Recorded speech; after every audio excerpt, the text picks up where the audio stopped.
The long sleeves in August meant something.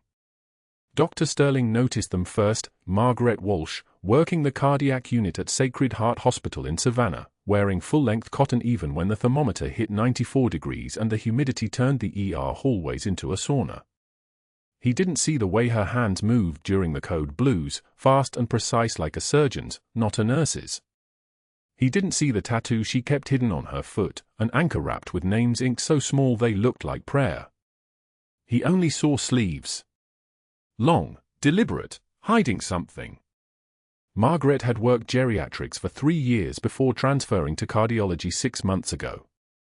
3 years of invisible work, feeding patients who'd forgotten their own names, holding hands during deaths nobody mourned. She'd chosen geriatrics deliberately. The elderly didn't ask questions about her past, didn't recognize the way her jaw tightened when helicopter rotors thundered past Sacred Heart's roof, didn't notice she flinched at sudden noises. They simply existed in their quiet confusion, and she existed beside them, and that was enough. The cardiac unit was different. Busier. More eyes. More risk of being seen. She'd taken the job under her maiden name, Margaret Walsh, instead of Margaret Chen. Walsh was her mother's name, dead 17 years now, buried in Arlington under a headstone that didn't mention the daughter who'd disappeared into the Navy at 22 and never come home the same. The Walsh part was safety. A wall between who she'd been and who she needed to be. Sacred Heart Hospital was a sprawling campus of brick and glass in downtown Savannah, built in 1952 by the same family that had built half the city's wealth on cotton and secrets. The main building smelled like antiseptic and old money, that particular combination of bleach and furniture polish that screamed private institution. The cardiac unit occupied the 3rd floor, a horseshoe of patient rooms overlooking Forsyth Park. Margaret's locker was at the far end of the nurses' station, away from the break room, away from small talk, away from the kind of attention that made people ask your story. Inside that locker, she kept 3 things: a chipped coffee mug that said "World's Okayest Nurse" in faded letters, a dying succulent with brown-edged leaves she watered once a week and hoped wouldn't die, and a photograph of a young man in marine dress blues. His face was turned slightly away from the camera, a 3/4 profile, chin strong, hair military short, dark eyes that looked like hers. David. Her son. She never looked at that photo for more than a second. A second was safe. Longer and something in her chest would crack like flawed ceramic. The scrubs were always long-sleeved. Navy blue, always navy, always long. In July and August, nurses rotated through tank tops and short sleeves, their arms already tanned from Savannah's humidity. Margaret rolled down her sleeves before each shift and rolled them down again after lunch, even when her hands were cramped with sweat inside the fabric. Her co-workers had stopped asking about it around month 2. People got weird about their bodies sometimes. Old trauma, family stuff, eating disorder history, the reasons were endless and nobody's business but yours.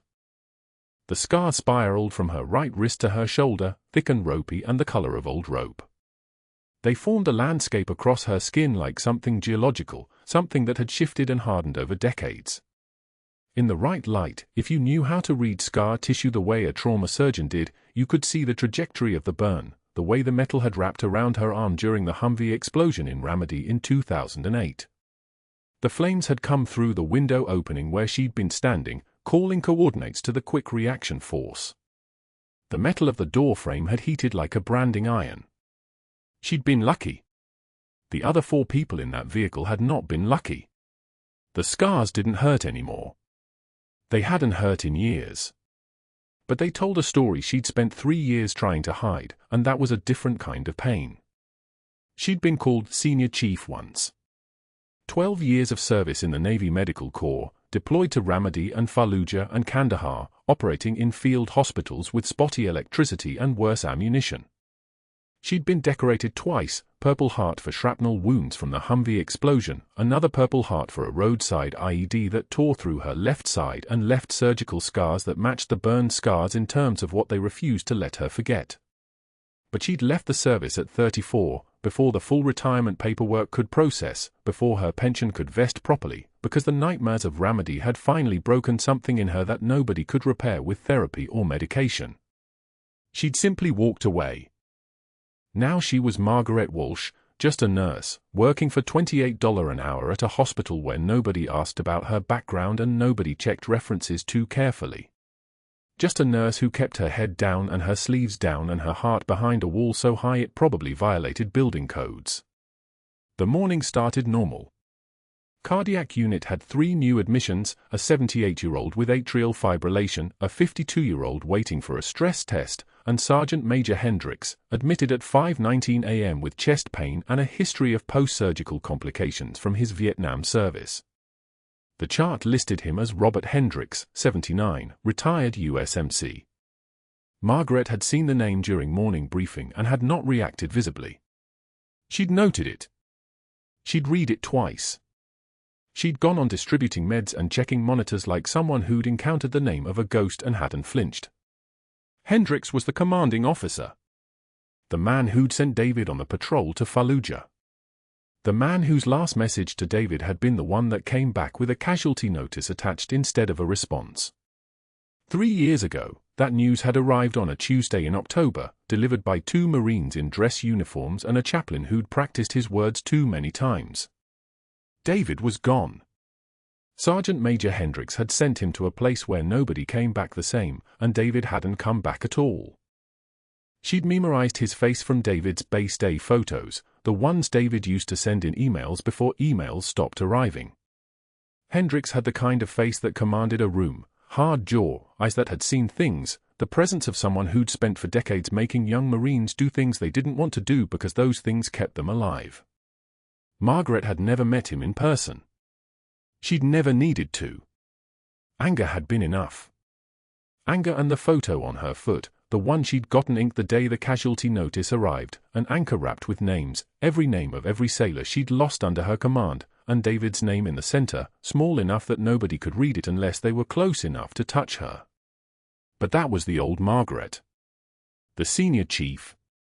The woman in dress blues with a Navy Cross in a drawer somewhere and too much blood under her fingernails and a son she'd planned a retirement with that wasn't going to happen.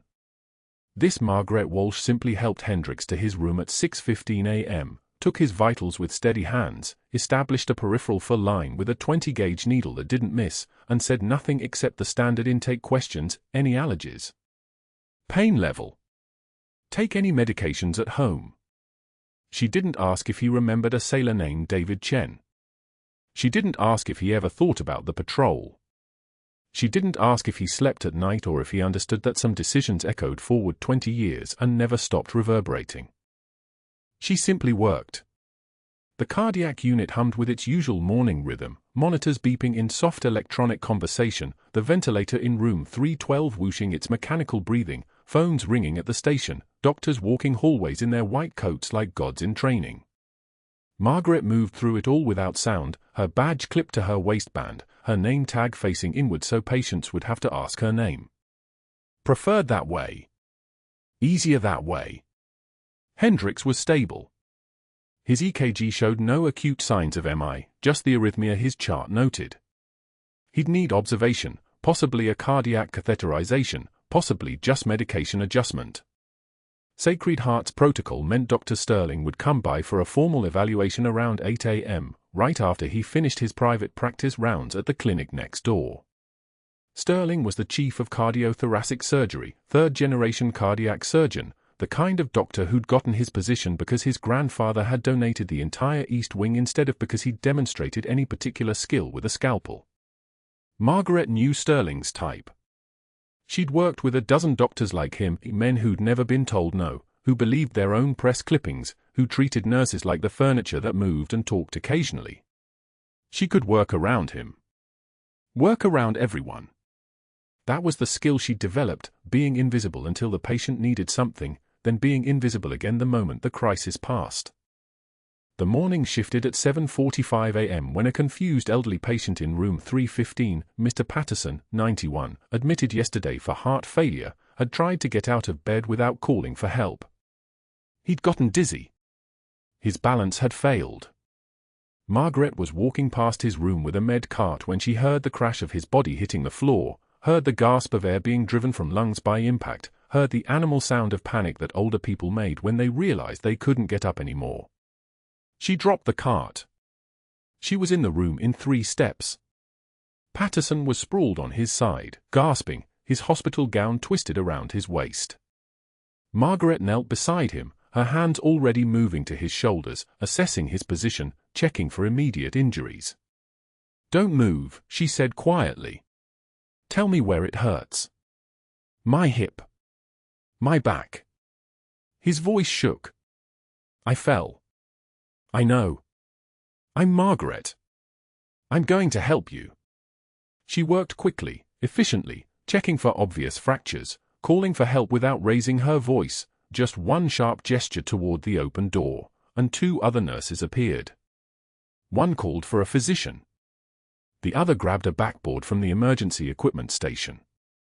They worked in synchrony, rolling Patterson onto the board with the kind of practiced coordination that happens when people have done the same thing 100 times before.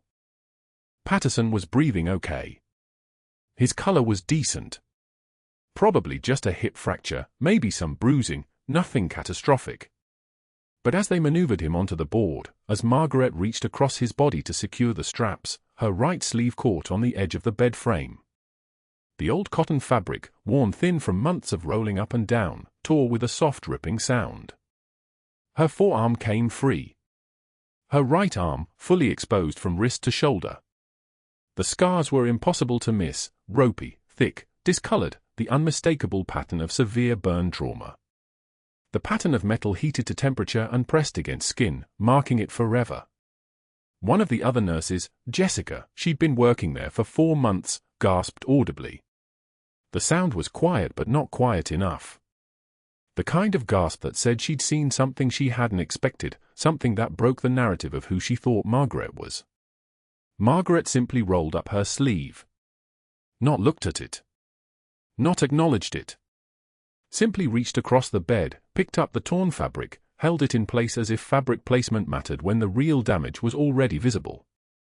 "Get him to imaging," she said to the other nurses, her voice exactly the same as it had been before, flat and professional and completely neutral.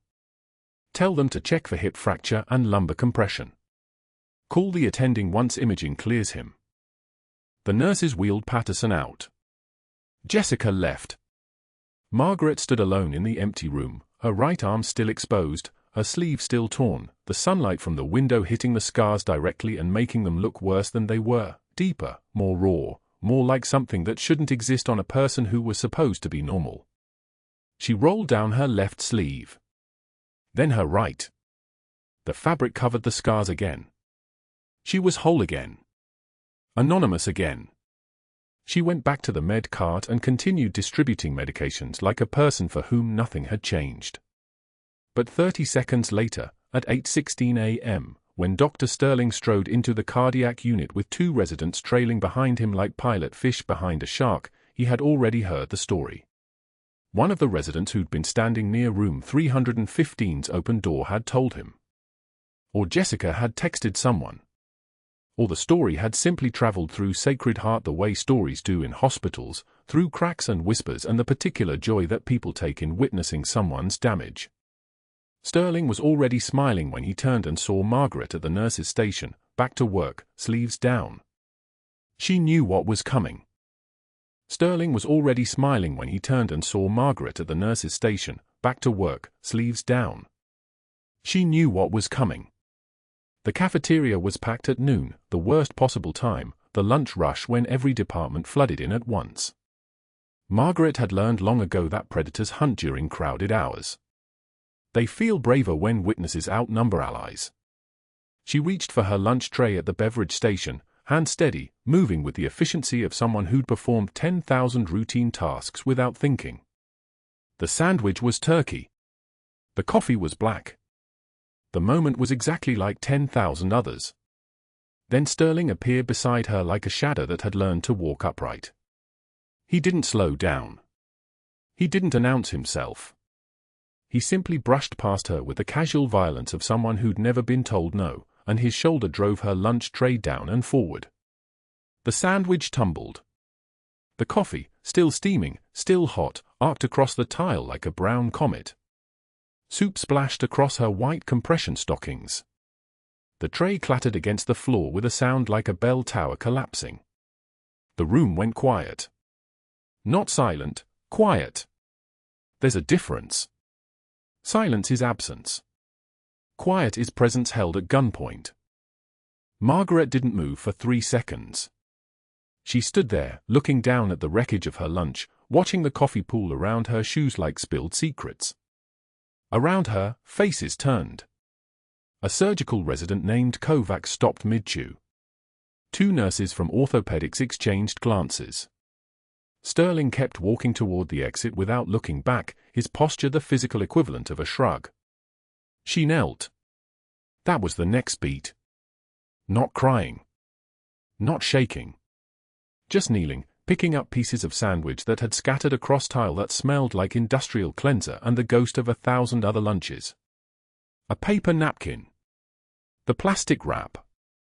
The spoon that had clattered 5 feet away. But that wasn't the worst part. The worst part came the next morning during rounds.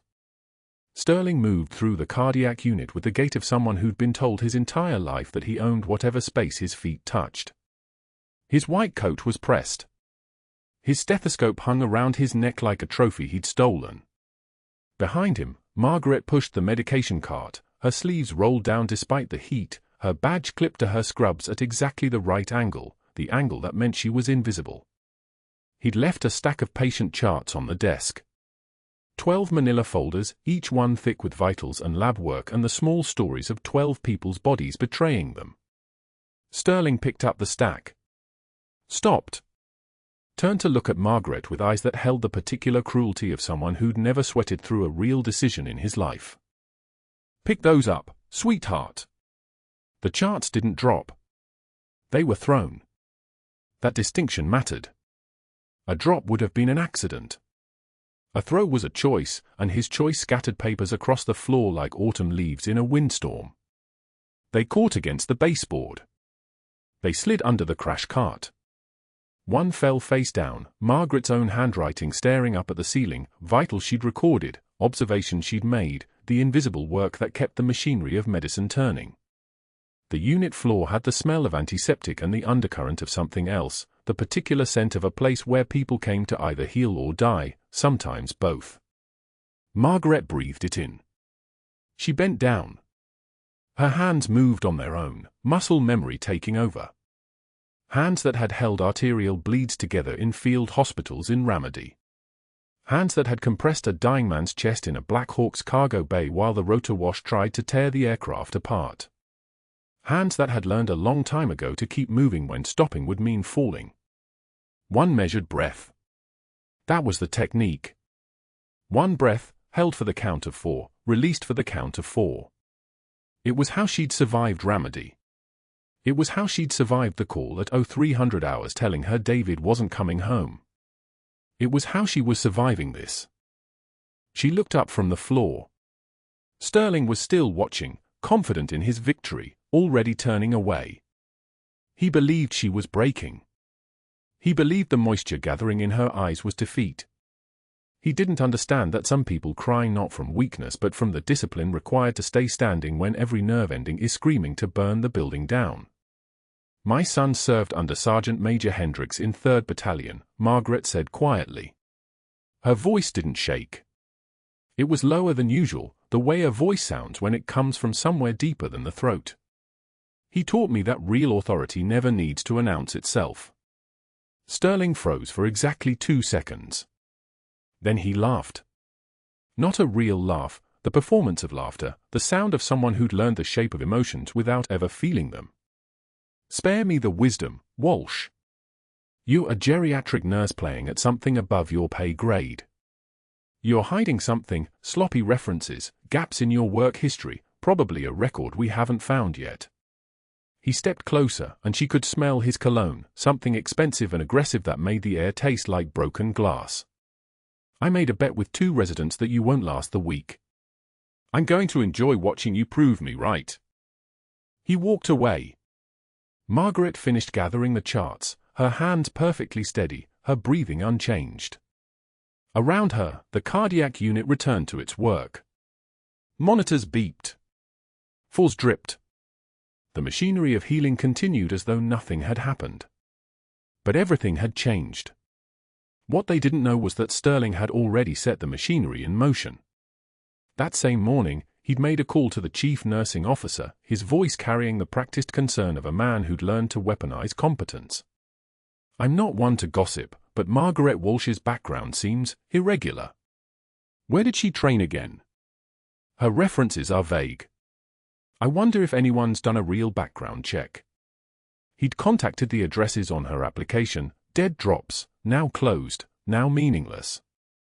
He'd pulled her personnel file and highlighted the gaps: 6 months unaccounted for in 2003, 3 months in 2007, another month in 2010. Tours. Deployments. Wounds she'd never disclosed. By evening, Margaret noticed it. The subtle shift. The supervisor suddenly asking more questions about her charting. A colleague who usually smiled now offering only tight nods. The way people looked at her when they thought she wasn't looking, not with sympathy anymore, but with the careful distance of someone who suspected they were standing next to something dangerous. She sat in the break room at 2100 hours, after her shift, alone with a cup of tea that had gone cold. Her locker was in the corner, a standard-issue steel box with the number 47 stenciled on the door in fading paint. Inside, on the top shelf, sat a photograph in a plastic sleeve. David in dress blues, his collar perfectly straight, his eyes holding the particular light of someone who still believed in the future. She'd printed it on her last day of leave, 14 years ago. She'd been carrying it ever since. The tattoo on her foot was throbbing, a phantom pain that didn't have a medical cause, just an emotional one. She removed her shoe in the bathroom, pulling her sock down to expose the anchor wrapped with names. 43 of them, spiraling around in her own handwriting, converted to ink by an artist in Norfolk who understood what he was doing without being told. 43 sailors and Marines she'd worked alongside in Ramadi. 43 people she'd tried to save. 43 names, and one of them was David, inked 3 months after she'd received his death notification at 0600 hours on a Tuesday morning. She put the shoe back on. Her hands were steady. Her breathing was controlled. This was a skill she'd learned a long time ago, how to carry unbearable things in a way that didn't show on the outside. Meanwhile, Sterling made another phone call. To a board member named Harrison, who'd known Sterling's father since prep school. "I think we have a liability on the cardiac unit. Someone hiding her credentials, possibly unstable. I wanted to give you a heads up before she causes a problem." The board member listened. The board member cared about liability. The board member would mention it at the next meeting. The machinery was in motion now. Sterling had moved past humiliation into something more dangerous, strategy. He was competent enough to understand that public mockery only strengthened certain types of people. What Margaret needed wasn't bruises. What she needed was isolation. What she needed was to be slowly, methodically separated from the institution that had given her shelter. Margaret returned to the cardiac unit at 0700 hours the next morning. Sergeant Major Hendricks was scheduled for pre-op labs. His chart showed clear skies, a successful surgery was already sketched out in the surgical notes. Sterling would be his surgeon. Margaret would be his post-op nurse. She didn't know yet that Hendricks had commanded David's unit. She didn't know that this man's orders had sent her son toward the patrol that never came back. And Sterling, moving through the hospital with the arrogance of someone who believed himself untouchable, didn't know he'd just walked past Sergeant Major Hendricks' new patient chart without reading it carefully enough to see the name of the emergency contact in the family history section, a man named David Chen, listed as son, presumed deceased. He didn't know what was waiting for him. He only knew that Margaret Walsh was vulnerable, isolated, and about to be broken. The room felt smaller than it had yesterday. Hendricks' admission paperwork sat on Margaret's desk at 6:44 a.m. on a Tuesday, and her hands went still. Sergeant Major James Hendricks, 72 years old, post-MI, scheduled for emergency bypass surgery at Sacred Heart Hospital. The same Sergeant Major Hendricks who'd commanded 3rd Battalion, 5th Marines in Ramadi. The same man who'd signed the patrol order.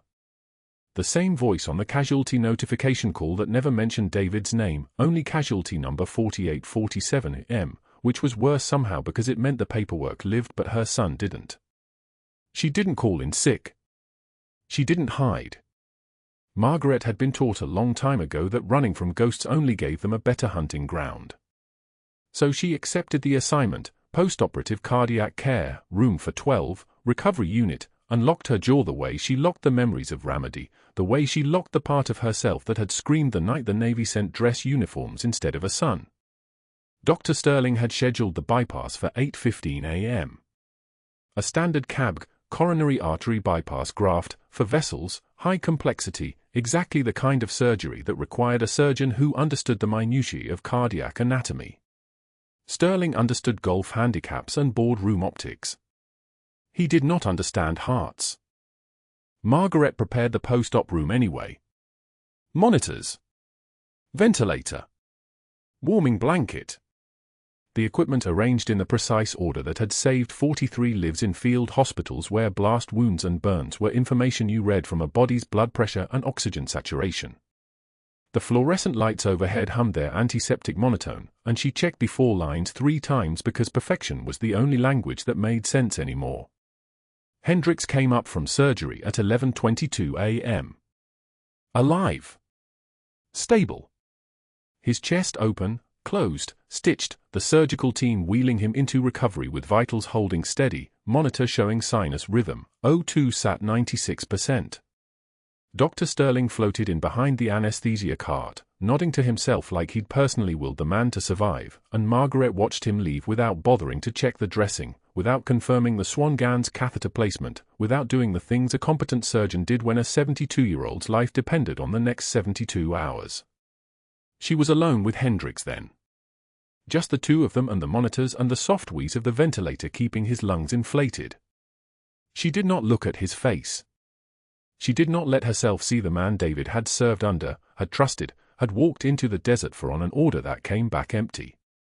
Instead, she checked the chest tube output, serosanguineous fluid, normal range. Checked the arterial line waveform, crisp dichrotic notch, pressure 118/62. Checked the heart monitor, normal sinus rhythm at 78 beats per minute, the rhythm of a man who had survived something that should have killed him. She had survived too. Both of them breathing on the other side of grief, and the unfairness of that equation, that Hendricks got to keep breathing while David did not, sat in her chest like a stone that would never dissolve. 3 days. That was how long everything stayed still. Post-op day 1, Hendricks woke. His eyes found the ventilator tube and the hospital ceiling and did not find Margaret until she was already reaching to adjust his fore, and his recognition came like a small shock, a blink, a swallow against the tube, the subtle tensioning of muscles that remembered command even when the body was broken. She did not acknowledge it. She documented his vitals, changed his dressing with hands that moved like they belonged to someone else, spoke to him in the clipped clinical tone that made her invisible, blood pressure holding. Pain level at baseline. Sleeping well overnight. He tried to talk around the tube. She adjusted his sedation. Kindness was compartmentalization. Post-op day 2, the surgical team rounded without Sterling. An attending from the teaching hospital, the Dr. Reeves, competent, thorough, came through with 2 residents and actually looked at the numbers, at the dressing, at the man rather than the accolades. He cleared Hendricks for extubation. Margaret stood at the bedside and watched the tube come out, watched Hendricks' lungs pull their first unassisted breath in 72 hours, watched his eyes find hers again and hold them like recognition was a form of torture that required witnesses. "Senior Chief," he said, his voice raw and shape-broken but accurate. She did not flinch. She did not cry. She changed his chest tube dressing instead and said, "Your vitals are stable, Sergeant Major. Rest." It was the first time she'd called him by his rank, and they both understood it was not a kindness. But that wasn't the worst part. Wednesday morning, 6:53 a.m., post-op day 3, the shift was quiet and Margaret was alone in the cardiac unit. Hendricks was sleeping. The monitors showed the rhythm they'd been showing for 71 hours, normal, stable, the perfect sine wave of recovery. His pressure had been strong since extubation. His oxygenation excellent. The surgical team would likely discharge him to the step-down unit by afternoon, and Margaret would not see him again, and that too felt like a failure she'd been sentenced to, the mercy of never having to stand in a room with a living memory of a dead son for more than 4 days. She was charting at the desk when the monitor alarm screamed. Not a bell. Not a gentle notification.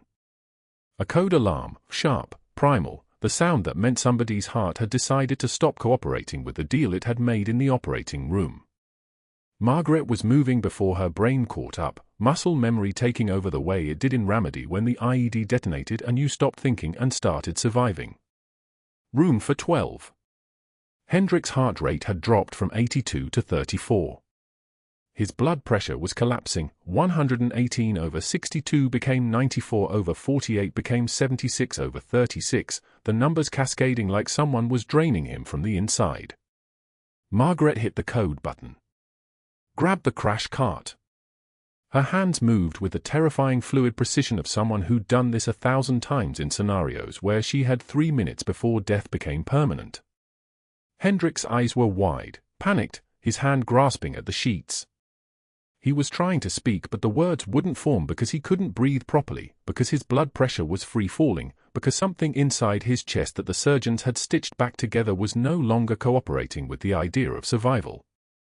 The monitor showed sinus bradycardia, then the pressure tracing began to flatten, the line that should look like a mountain range getting smaller and smaller until it approached flat line. And Margaret knew. She knew before the attending came running, before the resident scrambled to establish additional access, knew the way she'd known the difference between an incoming casualty who would make it and one who wouldn't based on the color of their blood and the angle of their wounds. Cardiac tamponade. Blood filling the pericardial sac, the fibrous membrane around the heart. It compressed the ventricles the way a hand closes into a fist, squeezing the life out of someone's survival. It was a post-op complication that happened sometimes, blood returning to where it shouldn't, accumulating, creating pressure that no medication could reverse and no breathing tube could manage. The code team arrived. Dr. Sterling arrived, and Margaret watched something happen to his face when he saw the monitor, a flicker of panic that lasted half a second before he locked it down and tried to speak with authority he did not possess. Get him to the OR. Now. Call surgical. We need an emergency redo. But they were looking at maybe 8 minutes. Maybe less. The time it took to move him from room for 12 to the surgical suite was time Hendricks did not have. His pressure was 62/28. His heart rate a confused whisper. His oxygen saturation dropping as his lungs filled with fluid his body didn't have time to pump anymore. Margaret was already moving to the ultrasound machine. The portable unit, real-time imaging that could show her exactly what was happening inside that chest.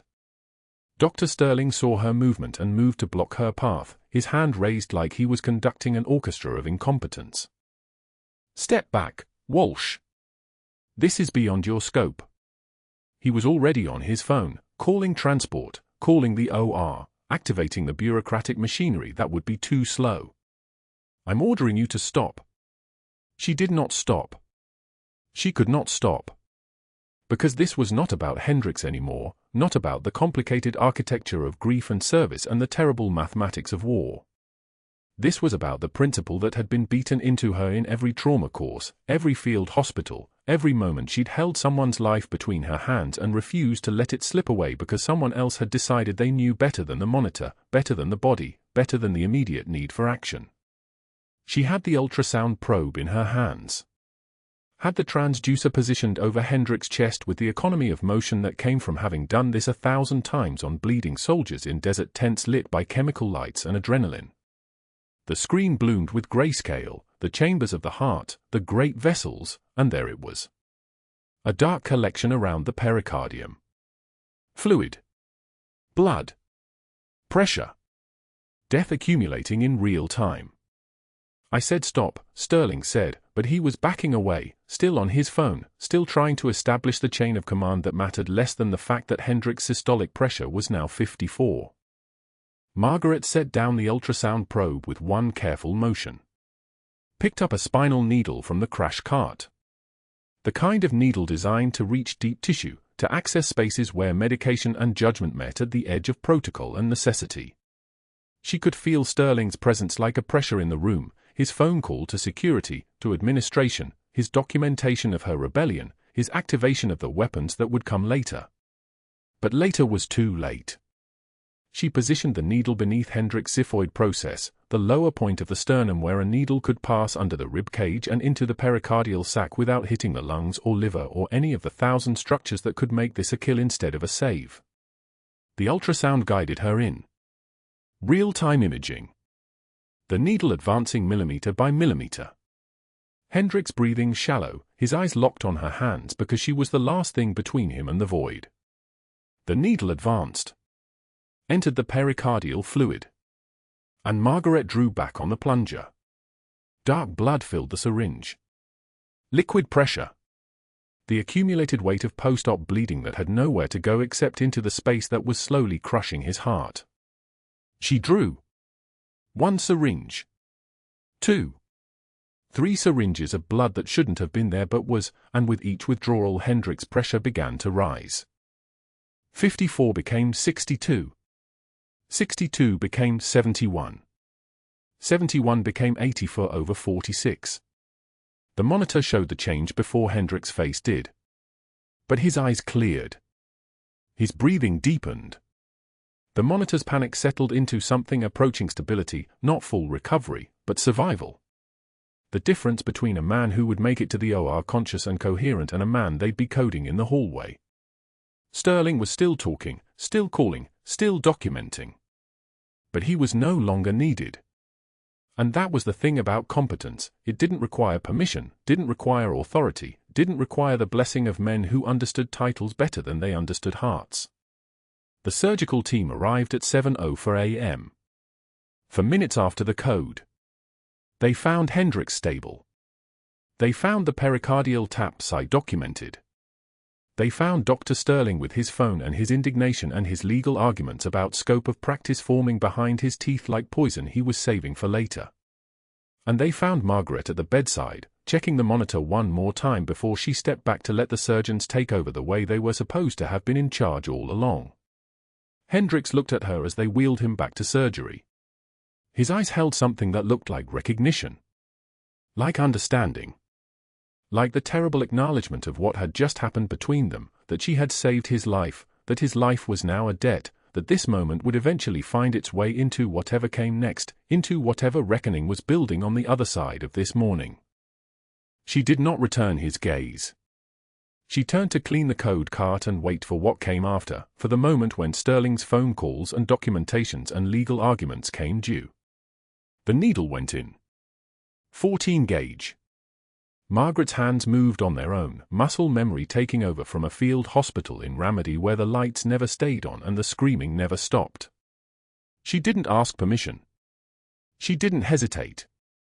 The ultrasound probe pressed against Hendricks' chest wall, showing her the dark fluid surrounding his heart like an enemy she'd fought 1,000 times before. 230 milliliters of blood, maybe more. Every second it was there, his heart had less room to beat. Dr. Sterling stood frozen 3 feet away, his hands trembling so violently he had to lock them behind his back to hide it. His jaw worked silently.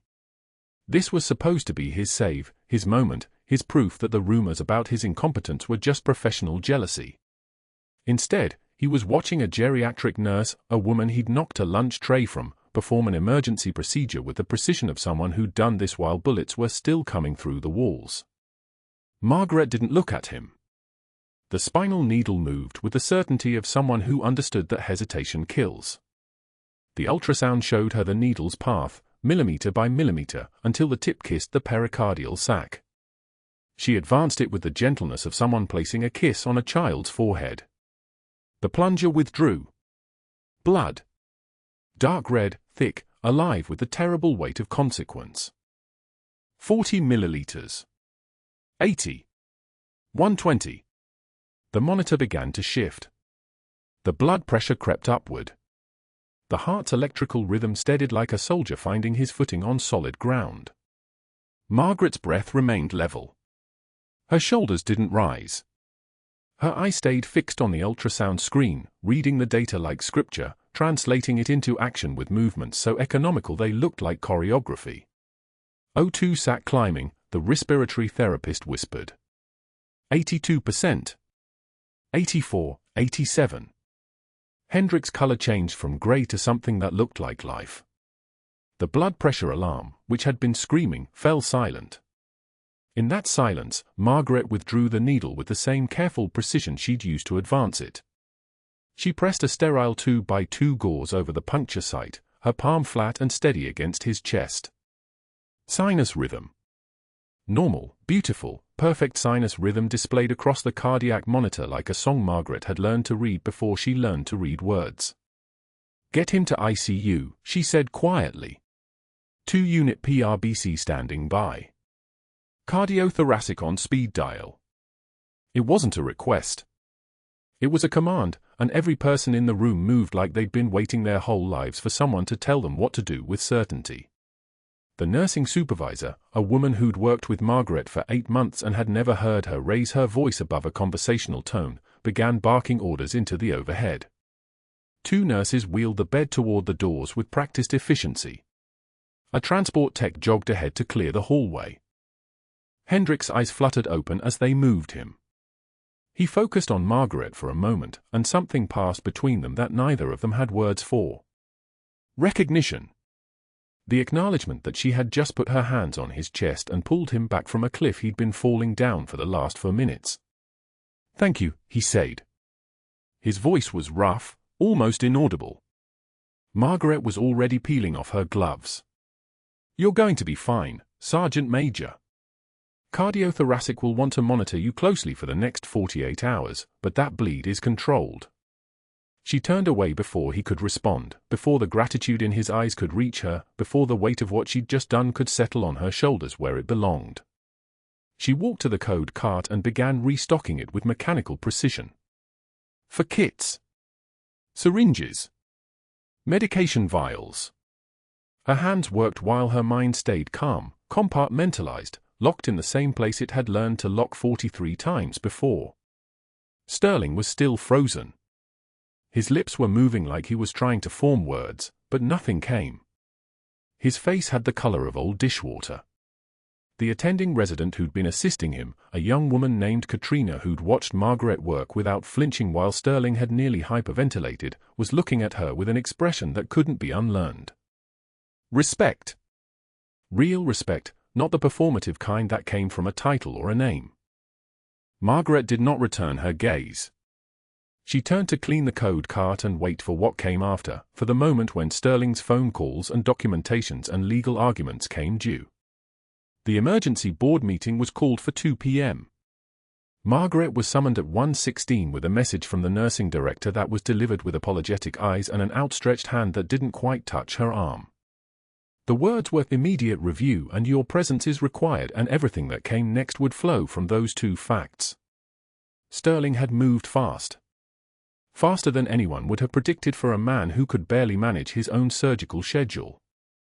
But this was his terrain, not operating rooms, where competence mattered, but the Byzantine landscape of hospital politics, where family connections and donor relationships and 3 generations of board service could be weaponized like scalpels. He'd called in favors before Margaret's feet had left the ICU. The board meeting wasn't about whether she'd violated protocol. In the world of emergency medicine, protocol existed on a scale.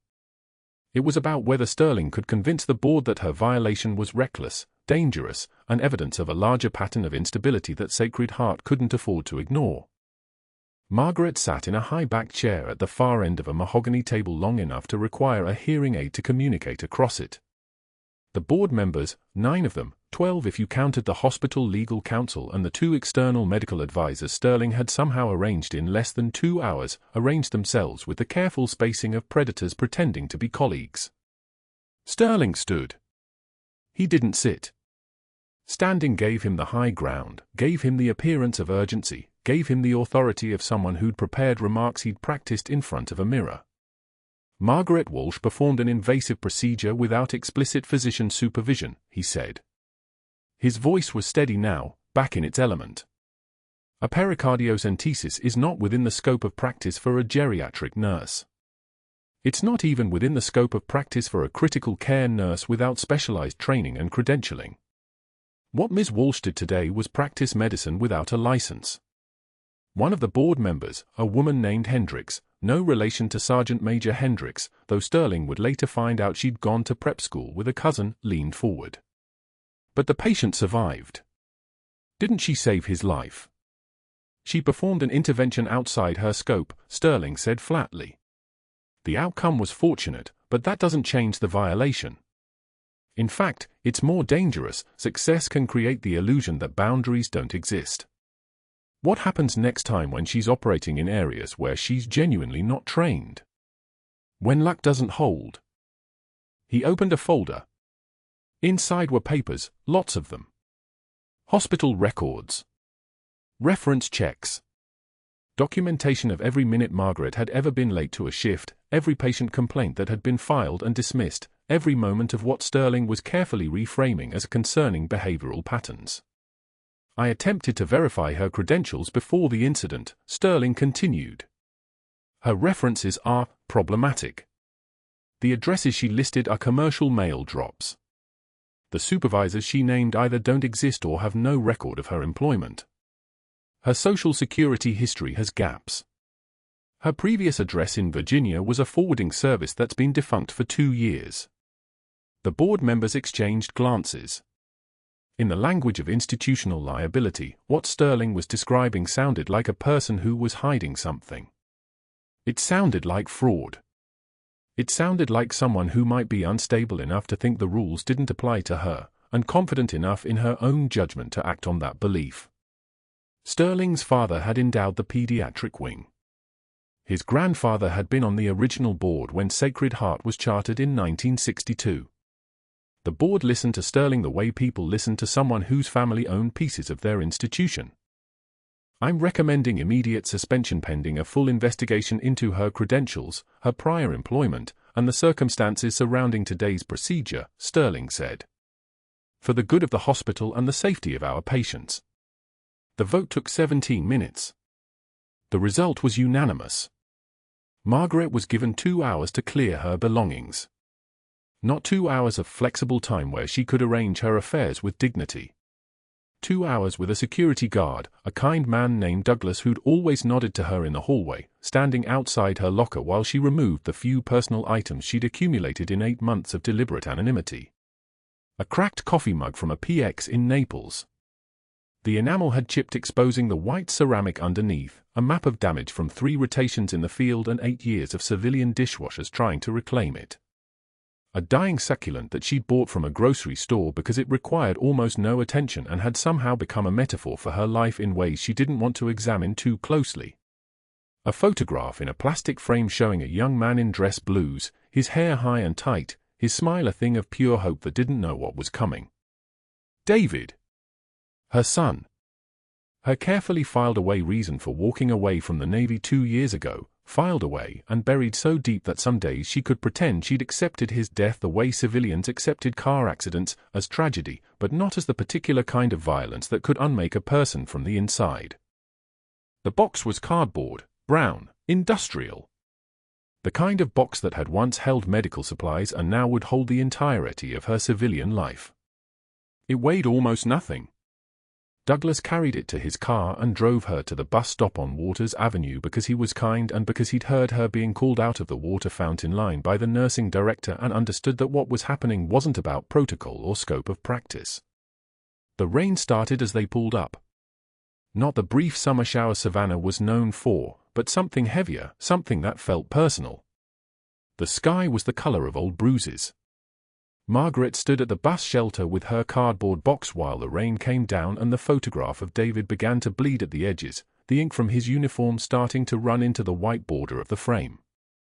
She held the box against her chest with one hand and carefully extracted the photograph with the other. The glass was wet. The cardboard backing was soggy. She wiped David's face dry with the corner of her sleeve, her movements precise, her face expressionless. Muscle memory. The same steadiness that had guided a needle into a pericardial sac now guided her hand in protecting the image of her son. Sterling had made phone calls. She knew this the way she knew 100 things without being told, through the specific quality of silence that followed her into rooms, through the way hiring managers would suddenly remember urgent meetings when she'd called to ask about openings, through the careful language they used when they told her they weren't the right fit. A concern about prior employment verification. We've had some questions about your reference checks. We're really looking for someone with more institutional background. She'd walked away from the Navy to disappear. She'd chosen Savannah because it was far enough from anywhere she'd served, had taken her maiden name to sever the last rope connecting her to Senior Chief Petty Officer Margaret Chen, had built a quiet life of competent invisibility where no one would ever have to know that she'd once been the person the brass called when the situation was impossible. And now she'd lost that too. The bus would take her to a motel on the outskirts of the city, a place where they didn't ask questions and would take cash and wouldn't wonder why a woman with burn scars and military bearing was checking in with a cardboard box and red-rimmed eyes that she'd learned decades ago not to let spill tears in public. She stood in the rain and didn't board when the bus arrived. Just stood there, watching the doors hiss open, watching other people move forward into their lives while she held a box containing the wreckage of hers. The photograph was getting wetter. She pulled it inside the cardboard, buried it beneath the succulent and the mug. Somewhere in Savannah, Sergeant Major Hendricks was waking up in the ICU with a functioning heart and a world of people who would recognize him, thank him, restore him to his place in the institutional order.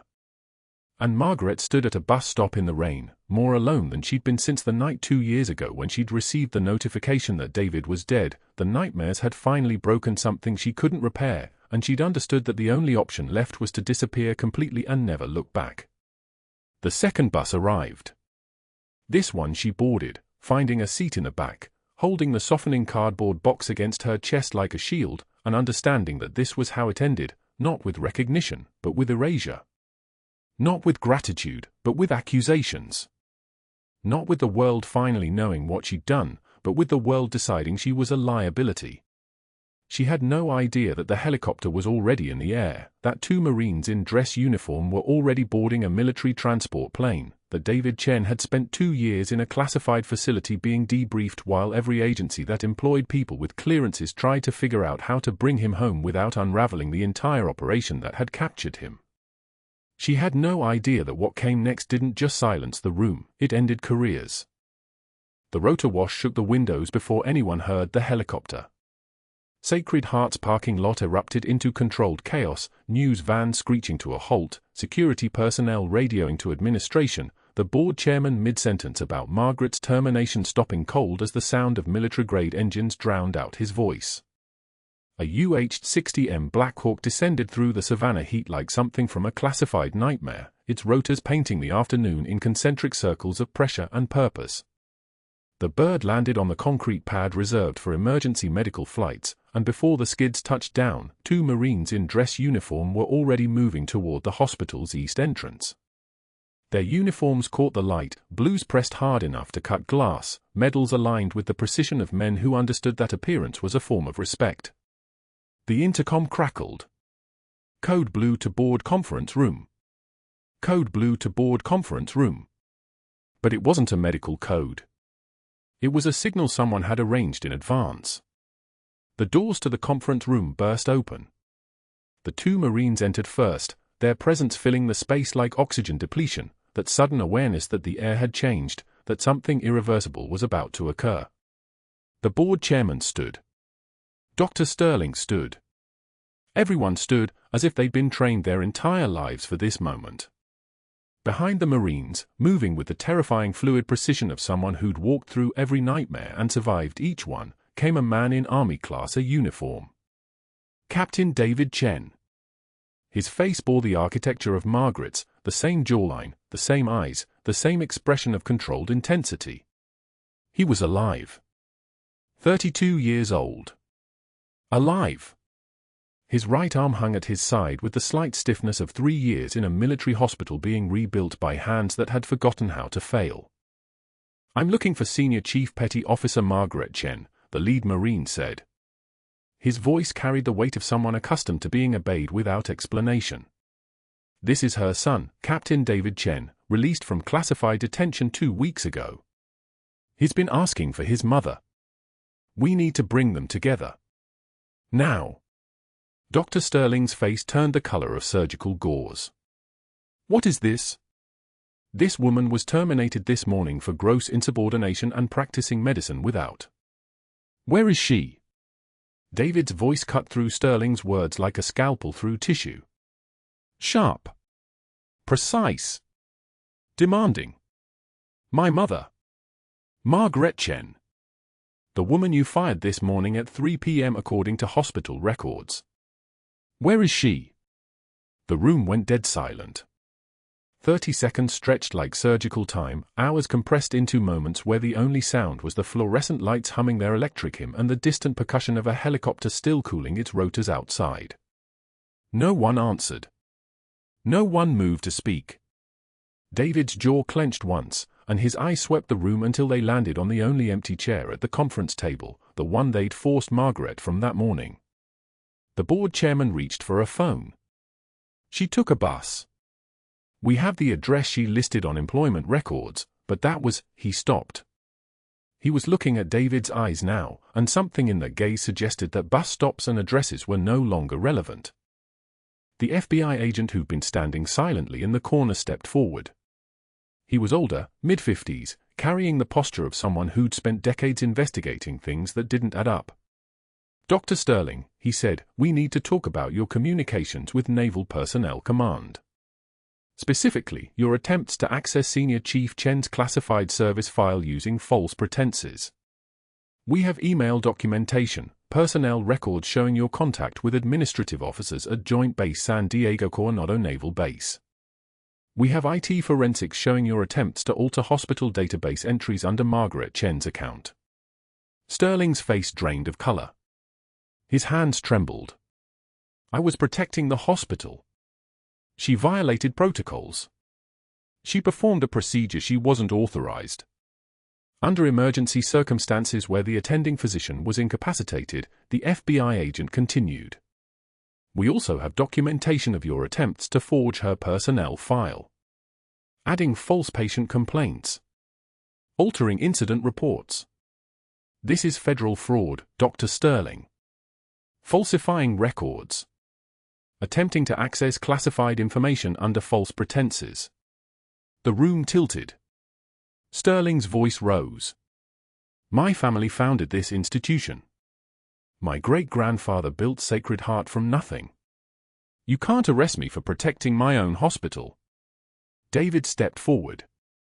When he moved, it was like watching someone cross from one country to another, the careful control of a man used to moving through spaces where mistakes meant death. You tried to destroy a Navy senior chief because she saved a life you couldn't. Because she was better trained. Because she understood things you'll never understand.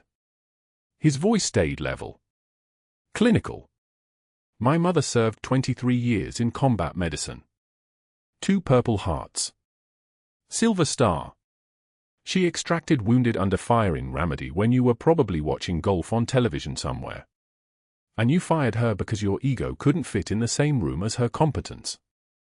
The FBI agent produced a folder, thick, official, bearing the kind of security markings that made the room feel smaller.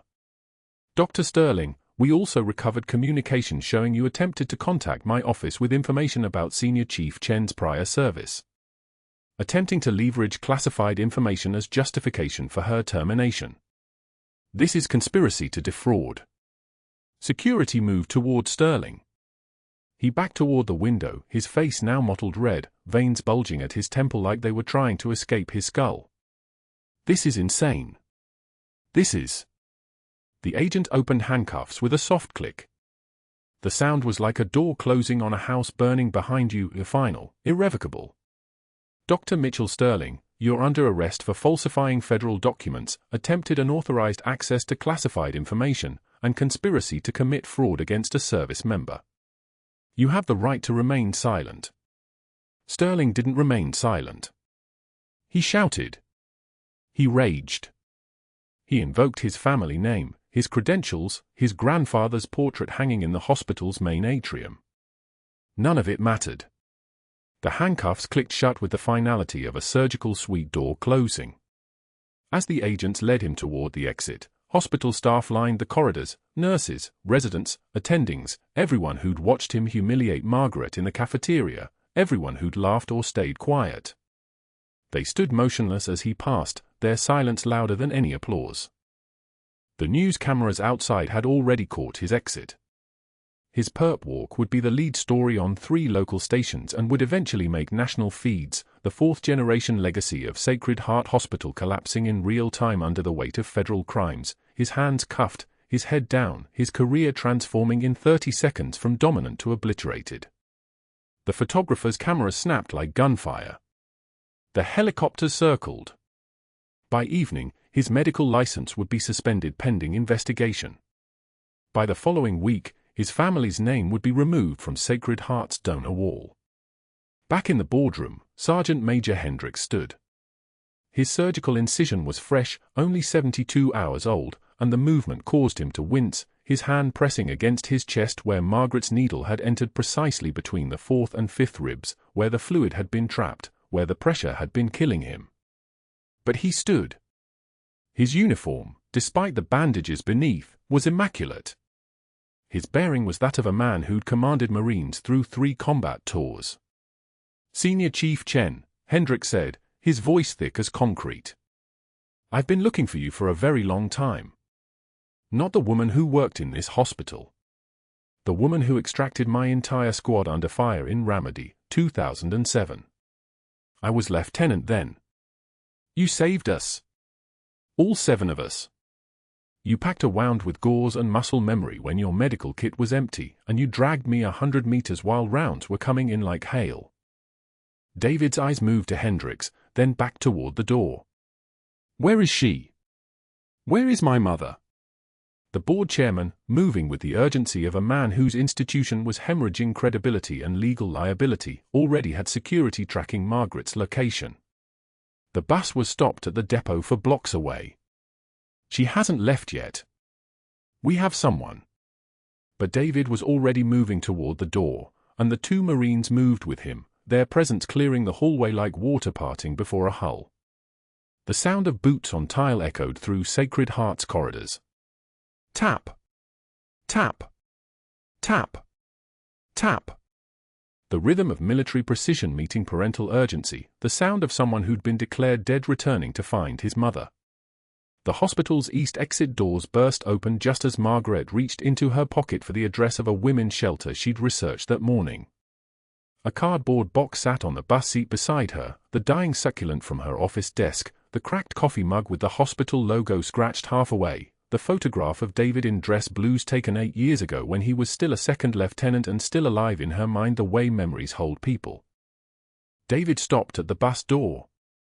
He was framed in the afternoon light like something from an official portrait. Margaret looked up. Her hand froze halfway to her pocket. The recognition happened in silence, the kind of silence that comes when your entire architecture of grief suddenly collapses because the foundation was built on false information. 8 years. 8 years of memorial services and death notifications and the Navy's regrets and her own resignation from active duty because the nightmares of Ramadi had finally broken something inside her that she couldn't repair. "Mom," David said. Margaret stood. The cardboard box fell to the floor. The dying succulent tumbled across the bus seat. The coffee mug shattered against the metal frame. None of it mattered.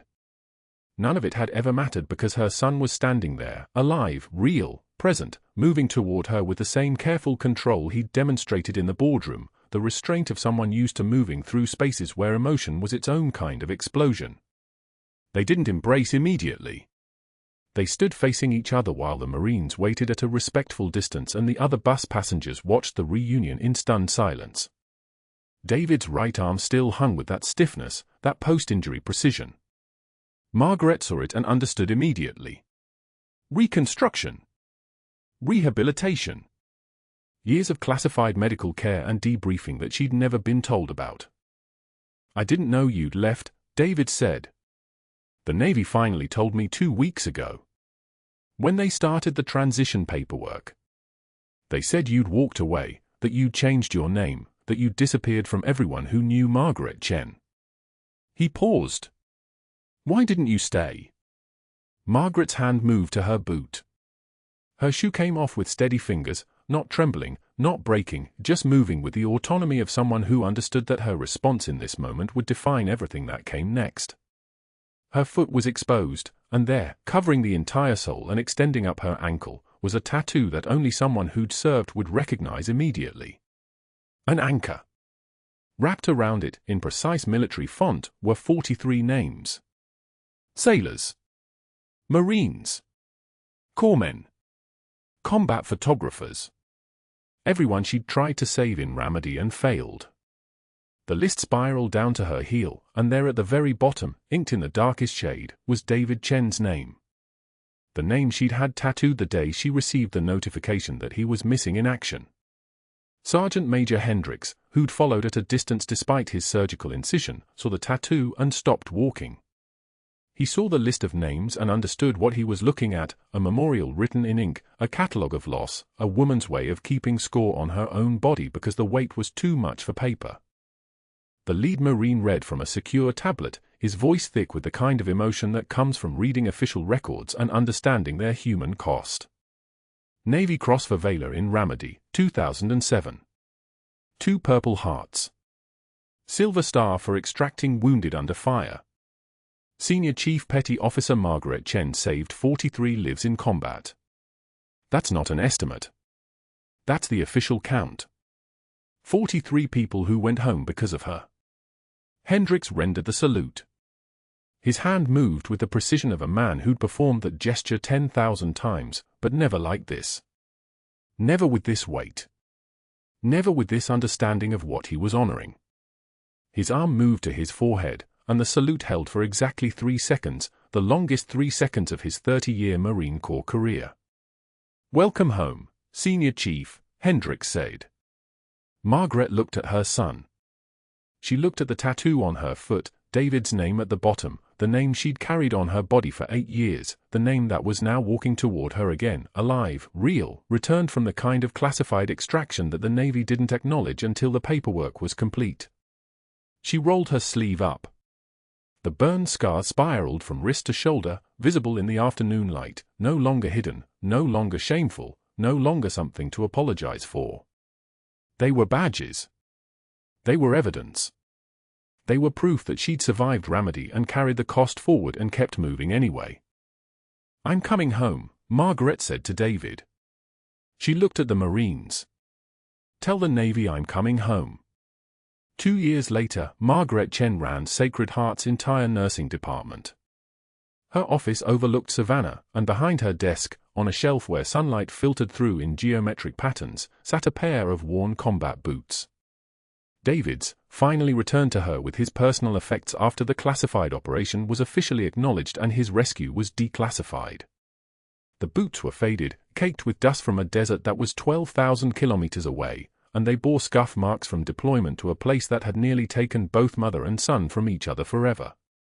The dying succulent from her cardboard box stood beside the boots, somehow alive and thriving now with proper sunlight and the kind of care that comes from understanding what it means to nurture something back from the edge of collapse. David's photo sat next to the boots, both of them now, mother and son, together, the way the tattoo on her foot would need to change eventually. Not remove. Never remove. But update. Add. Adjust. Because she'd found 44 people to save now, 44 lives extracted from the wreckage of institutions that didn't believe in them. The former Army medic who'd been too afraid to list her prior service on her nursing application. The residents who'd laughed at Margaret's scars and now competed for spots in her nursing program. The hospital itself, which had been forced to acknowledge that title and credential meant nothing compared to competence and character.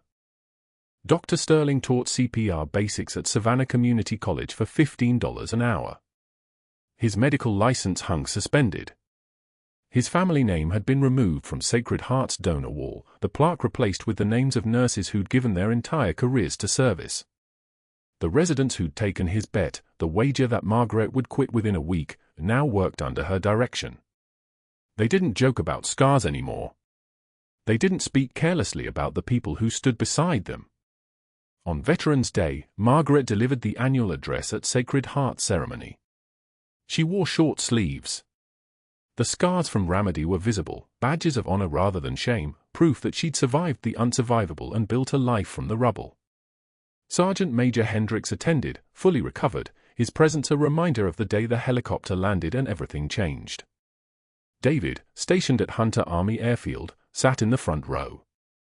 He visited weekly for lunch, and they sat in the very cafeteria where Sterling had once mocked her, and Margaret rolled up her sleeve and traced the scars with steady fingers while her son listened. A young nurse approached her at the end of one shift, hesitant. "I'm prior service, Army medic. I was afraid to put it on my application because people might think I was too aggressive, too damaged, not suited for civilian medicine." Margaret stood. She walked her to the window overlooking the parking lot where a Black Hawk had landed 2 years ago. "Your experience makes you stronger, not weaker," Margaret said. "Never hide who you are. Never apologize for survival." That evening, Margaret sat at her desk and wrote a recommendation letter for the Army medic. Her pen moved across the paper with the same precision she'd once used to insert needles into chests and extract fluid from around failing hearts. She signed her name, Senior Chief Petty Officer Margaret Chen, Director of Nursing, Sacred Heart Hospital, and the anchor tattoo visible on her wrist as she wrote. Sometimes the bravest warriors carry stethoscopes, not guns. If Margaret's story moved you, if you understand what it means to be underestimated by people who couldn't see your value, please like and subscribe. Share this video with someone who's ever been told they didn't belong. Comment below, have you ever been judged only to prove someone dead wrong? And if you know someone in healthcare or military service who's been pushed down by institutional failure, send them this story. Real strength doesn't announce itself. But eventually, everyone sees it.